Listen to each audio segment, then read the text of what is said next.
Hey, a good lunchtime to all of my peeps here on the east coast of the U.S. and North America. It's 12 o'clock, Carm Capriato, Aftermarket Weekly Live. And this comes out as a podcast this coming Saturday. Good to have you all here. I am with Bob Noriega. Hello, Bob. Hey, good afternoon, Carm. Thanks for having me. Oh, good to have you. We did a podcast together a few years ago. I loved it because I learned all about beer, but we can't talk about that now. Yeah, no, I dropped after that.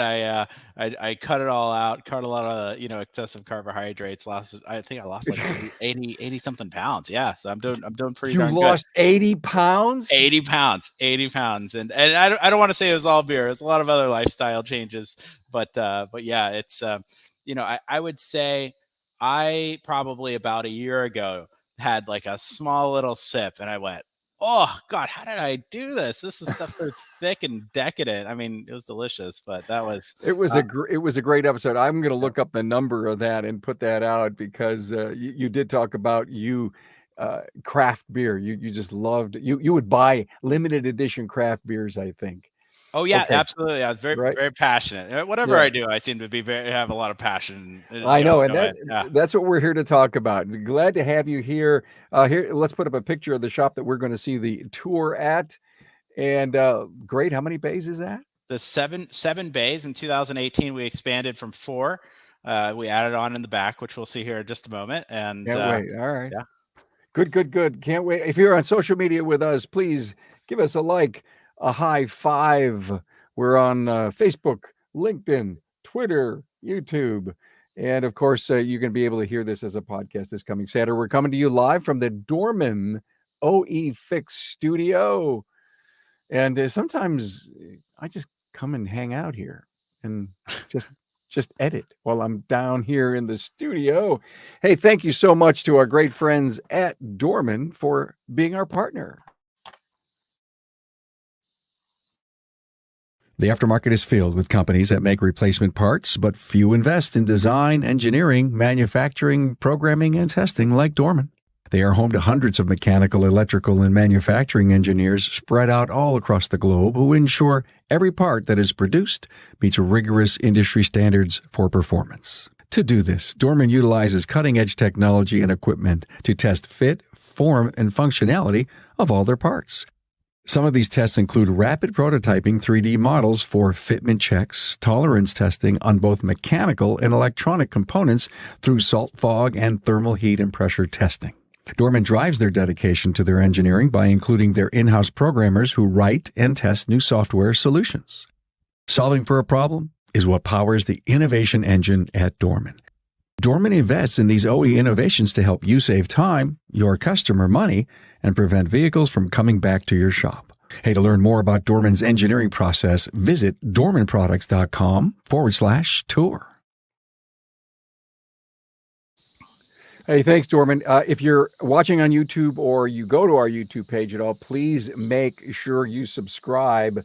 A couple of days left for the Apex Service Awards. That would be the top shop, the service advisor and the technician of the year. We'd love to have you participate in that. And let me see, what else do I have here to tell you or remind you of? Oh, this coming Friday's Town Hall Academy. How about this? Why speak to fifth graders?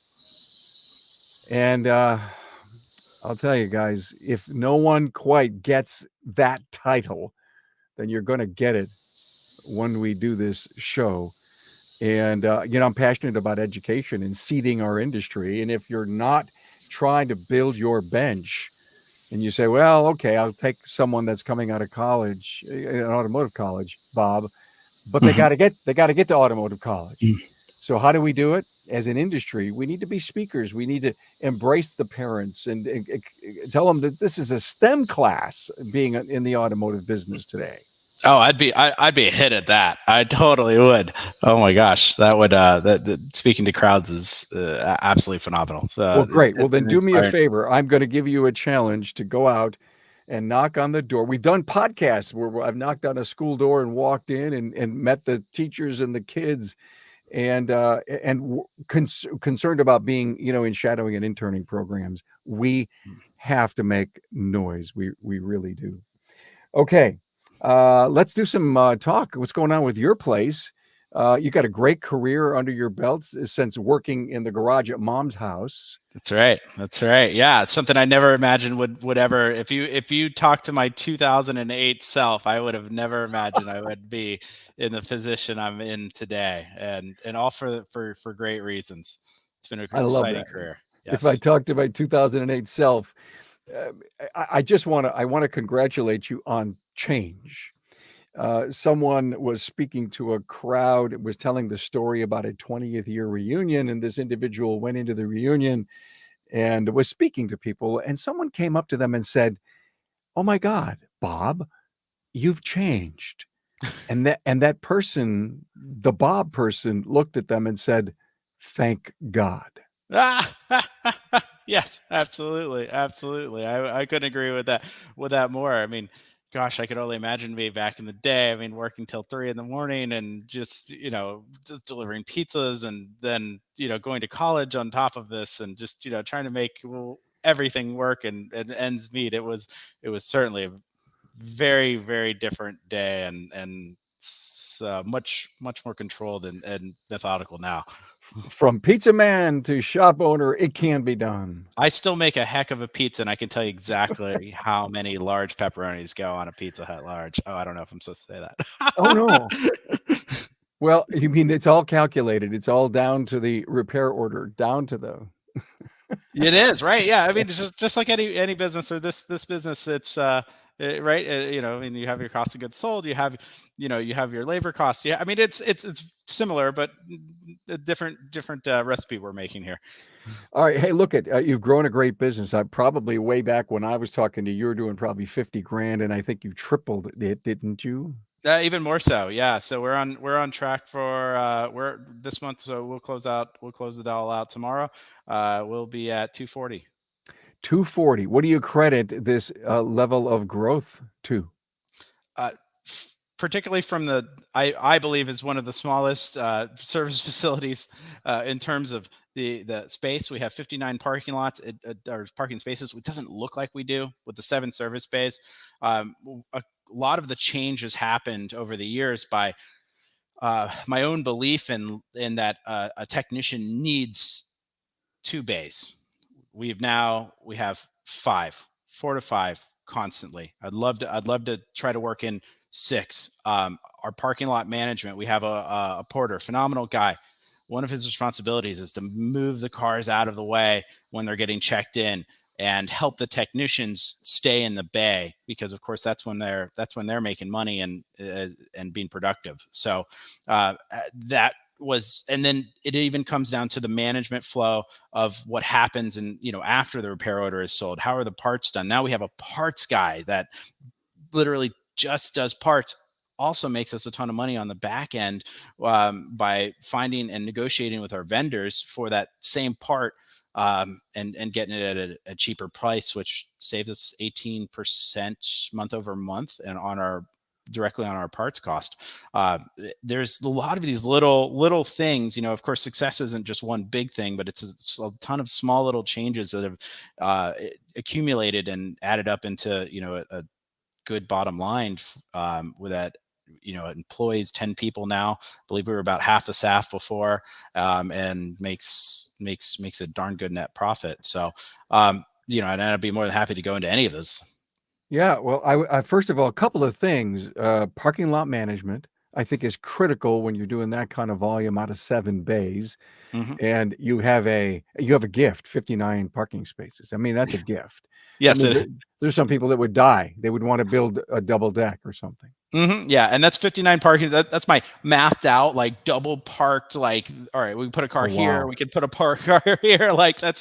that's it drawn all out and try to. So on the books, it's probably 19, like in terms Oh, of I like see. what I got it. code is. So 59 is it all stacked in and weaved into It sounds as critical as the workflow inside. No, if that individual can anticipate when that vehicle could be in, then they're just shuffling it around to be sure that there's no delay in getting those 4 wheels on the rack.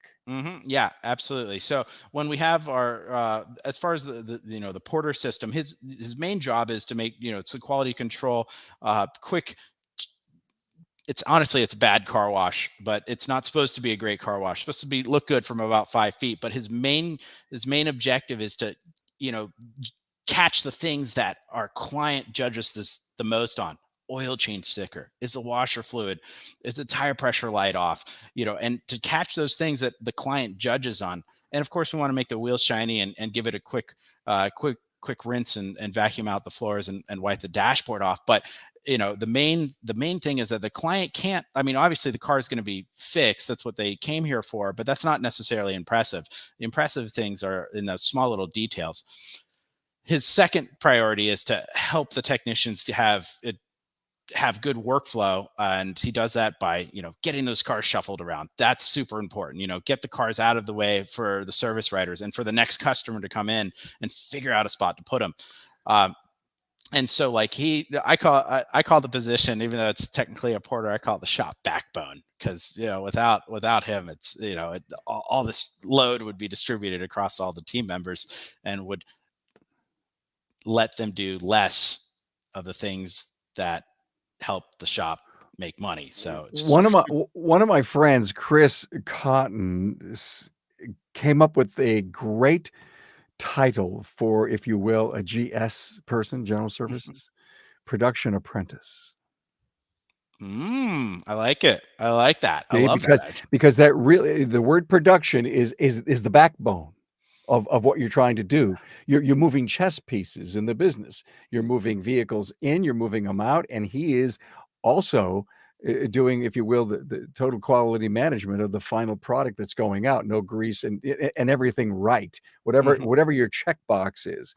And being an apprentice doesn't necessarily mean that he's out of a career loop. That means he's in a career loop. Right. Yeah, absolutely. Because then now you start with an exposure, so you can take somebody with zero time and start working them into that, and then that now. I mean, right, showing up is the first thing to getting things done. So he's there. He's helping people could change oil, understanding how system Yeah, works, all yeah. those little side conversations that happen that get you a little bit more acclimated. And yeah, so it's a fantastic position to get somebody in the industry that has no relevant experience, and train them into it, at whatever speed they would like to go. But I love that backbone thing. I mean, it just, there's nothing like leaving at the end of the day saying, "Damn, if it wasn't for me." Yeah, right. It's so critical. Great. Okay, so you're growing, business is great. How do you maximize all the space, all the tools, all the steps that are going on inside the business? So another critical component that we've added on is finding a great parts person. So this is somebody that's usually pretty high analytical, very detail oriented, and they're assisting taking load off the service writers. And because the service writers generally want to find strong people that are fantastic at selling. So if they're burdened with all this fine detail paperwork and sourcing, it takes such a priority out of their day to Yeah. get all this stuff right that, yeah, mentally it loads them down from having the ability to do their main job, which is communicate to the client on the stuff they need, and of course make the sale. So Let's uh, jump in a little bit to that parts person. Are they doing any estimating? they are doing it. Yes. Yeah. The answer is yes. So if we have all of our technicians load the parts in that they need. There's through our vendors, if they can't find it easily, they're all trained in being able to use a parts breakdown. We have Yeah. access to all of that stuff. But if they're finding themselves spending too much time on that, send it over. That's his mecca. He gets everything loaded in, and then our system is marking things up as necessary based on the targets of the shop. And so he's loading that in and then getting it delivered to the service writer. I find that not only that saves time for the technicians and getting everything loaded, but the accuracy that is needed has to be paramount, has to be 100%. One, for the pricing, but two, the thing that you can do to a car is disable it and take it apart, and it's stuck on the lift and we're waiting for a part. Even if it's just for an hour, that's an hour of production that isn't turning around, when we could have just had that done correctly before it was disassembled. So I love the whole idea of making sure the part is there. You can't have a production shop if a part slows you down. mhm, And there are so many in the industry that are at your size that recognize those positions are critical to continued growth and success. Happy customers. Also, I just lost my train of thought. Oh, managing Core's alleged defectives, new returns. It's a huge job. huge. Yes, absolutely. So what and who does that, right? And so it's somebody has to. I mean, it's the most expensive outside of technician labor. It's the most expensive thing in our business. And all of our shop owners, we just give credit cards to employees and tell them to go wild with it. And so that course returns, there's a system that all that stuff gets returned, documented, the credits get produced. It needs to all be done by the end of the month, so it doesn't affect your P&L. Yep. And making sure everything gets credited correct back. I can't tell you how many times, I'm sure every shop owner has seen a warranty battery go in as a core, and I mean that's $200 cost, it could be, and Yep. Yep.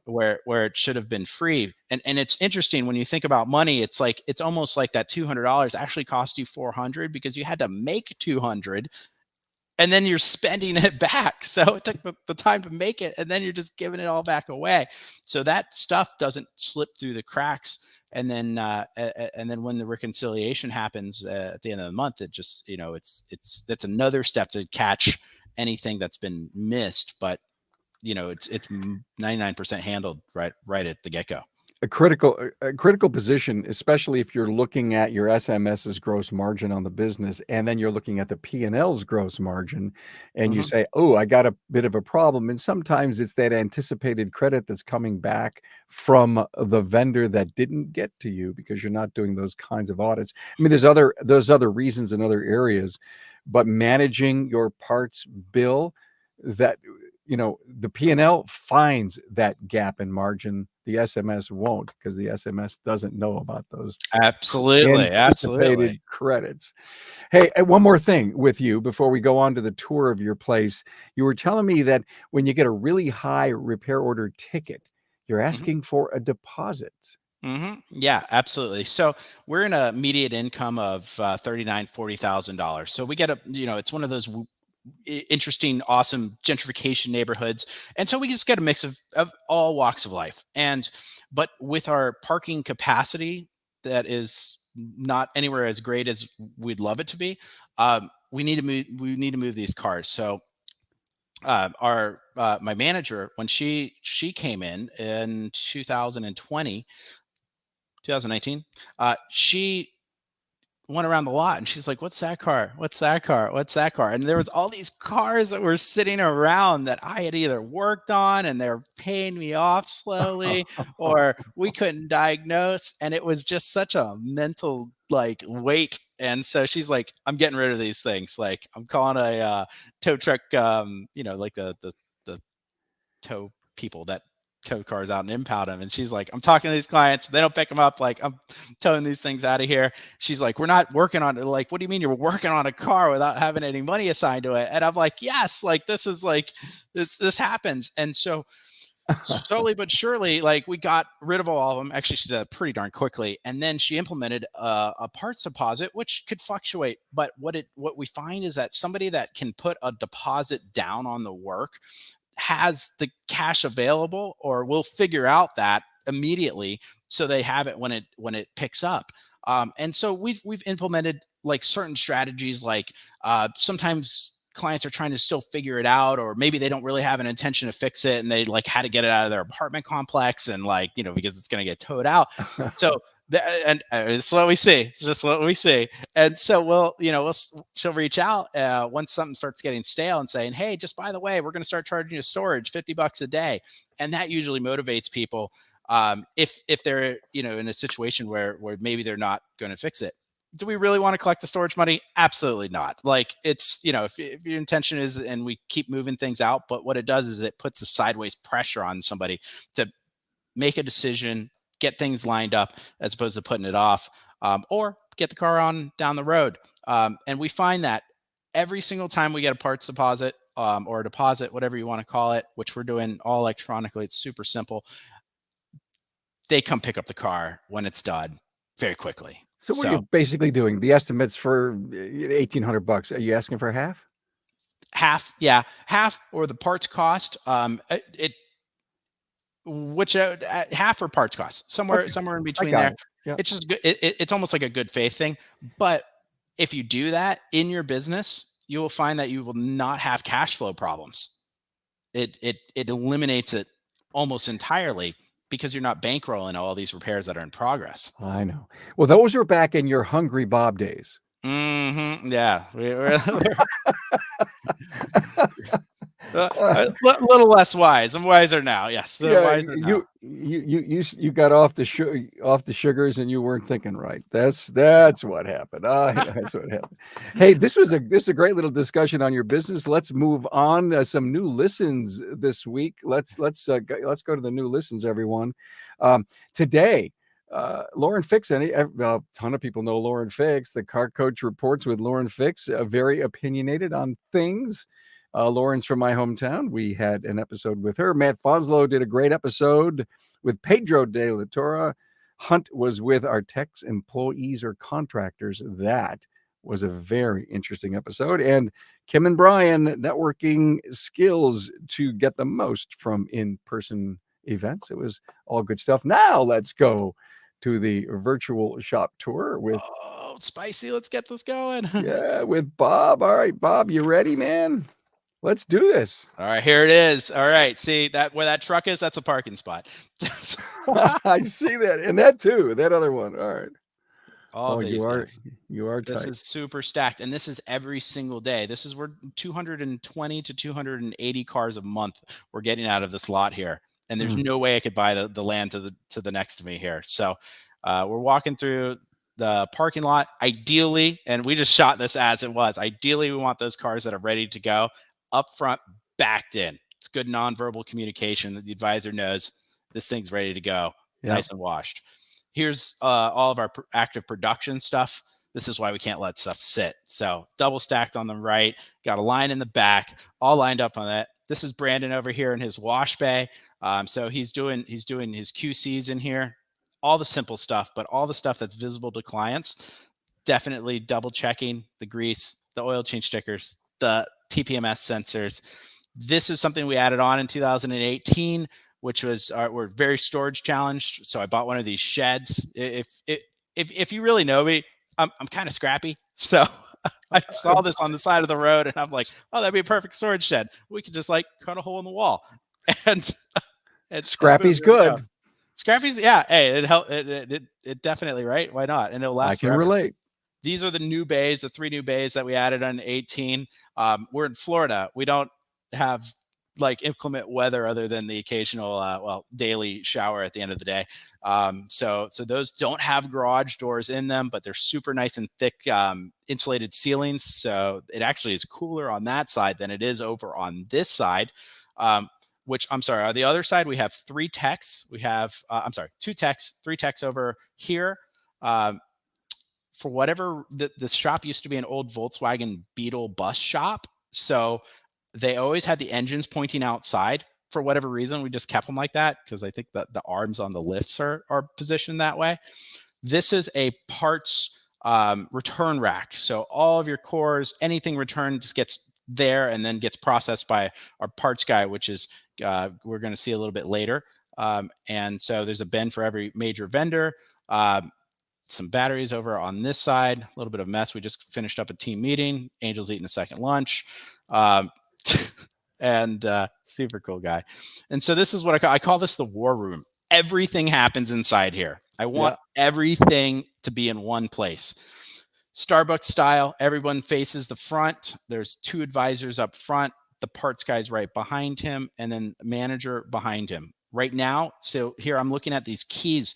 These keys are not positioned. They could be very positioned on the other side of the wall, but I want the technician to have to open the door just in case a service advisor or parts person has a little question. They don't have to go hunt down and ask them. So this is part of the lean process. So they are forced to come in. Everything. I wish I had opened that up. All the keys are located all by a technician, so they have one place they could look. This parts table, which I'll go into here, but I'll actually talk about those parts filters. All that's our normal stock. It's right next to the parts person, so he can see when we have stuff in stock or see when we don't have stuff in stock. I mean, it's super critical to pull these little tiny holdups out of your business. This parts table has lines drawn into it. I'm going to show you one right here. So you see the lines, and there's lines for every technician with their name on it, and they also get the bottom half as well. I want the parts distribution to be on a flat stainless steel table. I don't want racks in this, because racks get parts pushed behind. They get parts that don't, they get hidden in there. I want everything laid out to where technician could see it. I want once they are all together, a label to put on them. So the whole idea of this office is, what can we do to increase nonverbal communication? Because that's what's going to help people not have to sit around and waiting for someone to get off the phone to answer a question. They can see it, they grab it, and then they can go. Bob, the Post-it notes on every part, is that assigned to the job? That's assigned to the job with the car, RO, and customer name, because everyone talks in a little bit of a different language. Our advisor here, Michael, is there, right? So he can greet the client, or if he's on the phone, he can throw up one of these, like, in just a minute, And so it's super important that we acknowledge the client immediately, because that's one of the biggest things that people want in life, but in auto repair. If you notice, so the client walks in that door and bingo, they've got this tight little area with all of your service advisors. Yes. Yeah. It looks like Wall Street there in the morning. And we zoom by it here. If I don't know if you could reverse it a little bit. We can go back just a bit. Let's go back. And then there's a big flat screen TV just a little further back here. Let's see if we can find it's right next to that coffee bar. So I think we'll see it here in just a minute. Yes, we'll see it right after. That's Carlos, parts guy, super experienced. Boom, there. Yeah. Flat screen TV with all your cameras. Everybody can see where people are. So the logic in it is that as you're walking out the door, because you need to go have a conversation with a technician, you could look up there and then scout out which direction to head in based on where they are. That's smart. There's saving steps. Saving steps, exactly. And also our advisors can see when customers are pulling in, so they can either go out and greet them or be more ready for them, mentally pull up their repair order and, because they're seeing them come in, because of the way this office is positioned, we have no windows to see outside in terms of where the client is going. So this office packs out with like 10 to 15 people in the morning. And so over here, when the customer pulls in the morning, Bob, they probably can't even find a place to park. So yes, what will happen is we lined everything, put those nice painted lines. You can totally go to Home Depot and buy the machine to do it, or you can pay a company to do it yourself. And there's arrows, and it says service and stop, and so it directs the flow of traffic, because we want people to stop right in front of the door, and then the backup will happen after that. And so that way they're self-directing, which for us helps them cram into the spots that we need them to cram in which means less vehicles to move. Okay. When they're dropping off, do they have someone picking them up and then they don't know where to park? Yes, so that is a challenge, and they'll usually hang outside. That would be one thing that we certainly could improve on. Though we find a lot of our customers, they grab Ubers. We set the Uber to pick them up outside of the gates, just so they don't have to pull in, and because there is no throughway. It's one way in, one way out, Yeah. and so All that right. that lining helps us be able to maintain two flows of traffic. Is For that is that place we're looking at with the railing? Is that your office?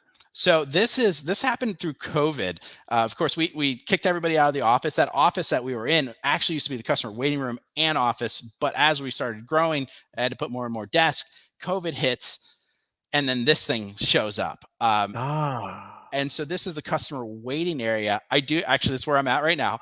I do hang out here during the day, and but this is a space away from any of the noise. There's a nice Sonos, good scents that happen in here. It's a nice, beautiful waiting area that people can just enjoy to hang out on. We show off all of our technician certifications, which subconsciously is building accreditation and legitness with our business. And we leave the windows uncovered, so they people poke out the windows and try to spy on their cars. And then they could also sit outside as well too. There's like this little porch that's built into this. So Yeah. yeah, this How many a day? let's see. So we're doing 15.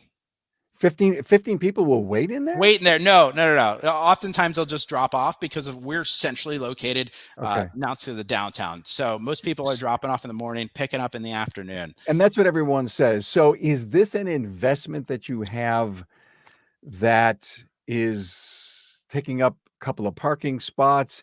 I mean, even though there's no people that go in it, you got to have it. Yes, yes. You got to have a way. You got to have a place for them. So yes, good point, because I wasn't super convinced to do it in the first place. And so when COVID immediately hit, I was like, okay, we got to get people out of the office. So we bought this little blue beach tent and put a plastic picnic table under it. And so months and months go by, and I'm like, okay, well, all right, we're still social distancing. I mean, we didn't know at the time. So and so I was again driving down the road, and I saw this shed thing, and I said, I think if we built that out, that would be perfect. And so yes, it is an investment, because you got to have a comfortable waiting area. Particularly, the most important client is that new customer, because we want to make a good impression. So my opinion is that if they're not dropping off, it's because they don't trust you yet. They want to get the vibe, they want to get the feel, and if you have no place to put them, where are they going to Yeah. go if they want to Yeah. wait? So yes, Got it helps us have that good A self. a great tour. I could listen to you all day. You've got to come back. We got to do an episode Yeah. just on your theories and strategies on how to run a business. And Bob's getting ready to grow to store number 2. Yes, And sir. who knows, maybe we can hang around when that happens. Thanks so much for being here, Bob Noriega, AutoWorks of Tampa. And for everyone, this comes out as a podcast this coming Saturday, and you could watch it on YouTube as soon as we all say goodbye. So thank you so much for hanging out and being here on social media with us. Bob Noriega, you got to come back, bud. All right. I need to get a selfie with you. Thanks, Carm. I Got a appreciate you selfie, having me. babe. All right. Thanks. Bye-bye. Take care.